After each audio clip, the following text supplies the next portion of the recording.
which I did successfully. Get a bloke in to do it.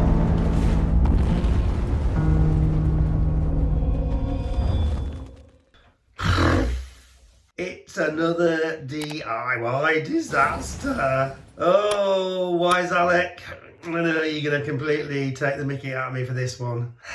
So, I've got this problem in the bath here, right? And it's this, you might have this situation where you are. I've got like a P-shaped bath, which is one of these ones that's shaped like a P there, and you sort of have a shower there, and then you have this round screen. Well, at the bottom, right, it's got all really, really mangy. And so I'm trying to get rid of the silicone and replace it, and it's not going well. Of course, your problem with your bathroom silicone is that over time it gets all kind of mangy. It's the right mess. Oh, you start taking it out.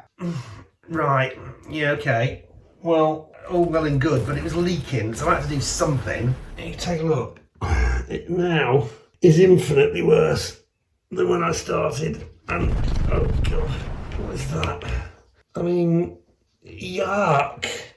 I mean, it looks like a worm. It looks like a worm. Why have you got a worm in your shower? Why have you got a worm in your shower? Why have you got a worm? Yeah, right mess. Oh, it definitely needs doing, but it's definitely one of those jobs. I sometimes wonder if you think before you start. I think thinking before you start.